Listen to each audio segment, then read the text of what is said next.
தேவனுக்கே துதி கனம் மகிமை உண்டாவதாக. அன்பான யூடியூப், பேஸ்புக், வாட்ஸ்அப் நண்பர்களே, உங்கள் யாவரையும் ஆண்டவராகிய இயேசு கிறிஸ்து நாமத்தினாலே தேவக்கரம் ஒளிகள் சார்பாக உங்களை வாழ்த்தி வரவேற்கல. சந்தோஷமா இருக்கிறீங்களா? இந்த நாளிலும் வாரம் ஒரு செய்தி நிகழ்ச்சி உங்களை வாழ்த்தி வரவேற்கிறேன். செய்திக்கு நேராக நான் எடுத்துக்கொண்ட தலைப்பு வாட்ச் அண்ட் பிரே, விழித்திருங்கள் என்கிற தலைப்பிலே நாம் தியானம் செய்ய போகிறோம். அதற்கு ஆதாரமாக எடுத்துக்கொண்ட வசனம் மத்தேயு 26:41. நீங்கள் சோதனைக்குட்படாதபடிக்கு விழித்திருந்து ஜெபம் பண்ணுங்கள், ஆவி உற்சாகம் உள்ளதுதான், மாம்சமோ பலவீனம் உள்ளது.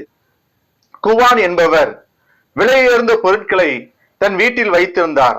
அவற்றை தன் படுக்கையின் கீழ் வைத்திருந்தார். அதுதான் வீட்டில் மிகவும் பாதுகாப்பான இடம் என்பது அவருடைய எண்ணம். ஆனால் ஒரு நாள் குவானும் அவருடைய மனைவியும் தூங்கி கொண்டிருந்த சமயம் பார்த்து படுக்கை அறையினுள் ஒரு திருடன் நுழைந்தான். அவன் படுக்கையின் கீழ் வைக்கப்பட்டிருந்த விலையுயர்ந்த பொருட்களை பார்த்தான். எல்லாவற்றையும் திருடிவிட்டு சென்று விட்டான். பிரியமானவர்களே, இந்த கதையில் என்ன புரிகிறது? தூங்கும் மனிதனால் தன் பொருட்களை பாதுகாக்க முடியாது என்பது. இந்த கதையின் ஆவிக்குரிய கருத்து என்னவென்றால், நாம் தூங்கிவிட்டால் நம்முடைய நம்பிக்கையும் விசுவாசத்தையும் நாம் பாதுகாக்க முடியாது. பவுல் இவ்வாறு அறிவுரை கூறுகிறார் 1 தெசலோனிக்கேயர் 5:6 மற்றவர்கள் தூங்குறது போல நீ தூங்காமல் விழித்துக் கொண்டு தெளிந்தவர்களாய் இருக்க கடவுள் என்று சொல்லி பார்க்கிறோம். மத்தேயு 24:42 முதல் 44 பார்க்கும்போது, உங்கள் ஆண்டவர் இன்ன நாளிகையிலே வருவார் என்று நீங்கள் அறியாதிருக்கிற அப்படினால் விழித்திருங்கள். திருடன் இன்ன ஜாமத்தில் வருவான் என்று வீட்டு ஜமான் அறிந்திருந்தால் அவன் விழித்திருந்து தன் வீட்டை கண்ணமிட விட்டான் என்று அறிவீர்கள். நீங்கள் நினையாத நாளிகையிலே மனுஷகுமாரன் வருவார், ஆதலால் ஆயத்தமாக இருங்கள். லூக்கா 21:34-35 பார்க்கும்போது, உங்கள் இருதயங்கள் பெருந்திண்டியினாலும் வெறியினாலும் லௌகீக கவலையினாலும் பாரமடையாத படிக்கும் நீங்கள் நினையாத நேரத்தில் அந்த நாள் உங்கள் மேல் வராத படிக்க எச்சரிக்கையாயிருங்கள். பூமி எங்கும் குடியிருக்கிற அனைவரும் மேல் அது ஒரு கனியை போல வரும் என்று சொல்லி நாம் பார்க்கிறோம்.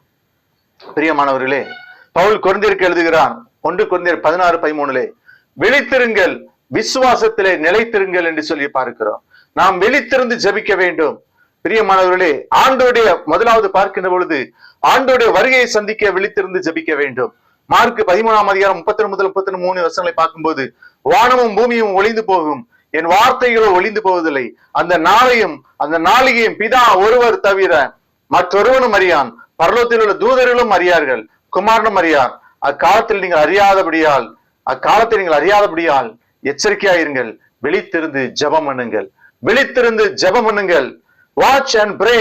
பிரியமானவர்களே, மத்தேயு 26:42 நீங்கள் சோதனைக்குட்படாதபடிக்கு விழித்திருந்து ஜெபம் பண்ணுங்கள், சோதனைக்குட்படாதபடிக்கு விழித்திருந்து ஜெபம் பண்ணுங்கள். ஆம் பிரியமானவர்களே, நாம் விழித்திருந்து ஜெபிக்கும் போது நாம் சோதனைகளை ஜெயிப்போம். எப்பொழுதும் ஜெபம் பண்ணி விழித்திருக்க வேண்டும் என்று சொல்லி லூக்கா 21:36 சொல்கிறது. ஆகையால் இனி சம்பவிக்க போகிற வேலைக்கெல்லாம் நீங்கள் தப்பி மனுஷகுமாரனுக்கு முன்பாக நிற்க பாத்திரவான்களை எண்ணப்படுவதற்கு எப்பொழுதும் ஜெபம் பண்ணி விழித்திருங்கள் என்றார். 1 தெசலோனிக்கேயர் 5:8 நாம் எல்லாரும் பகலுக்குரியவர்கள் என்று சொல்லி பார்க்கிறோம். பகலுக்குரியவர்களாகிய நாமோ தெளிந்தவர்களாய் இருந்து விசுவாசம், அன்பும் எனும் மார்க்க வசத்தையும் ரட்சிப்பின் நம்பிக்கையினும் தலைச்சீராவையும் தரித்து கொண்டிருக்க கடவோம். விழித்திரு என்று மொழிபெயர்க்கப்படும் கிரேக்க வினை சொல்லி நேரடி அர்த்தம் தூக்கத்தை விரட்டு என்பதாக. தூக்கத்தை விரட்டு.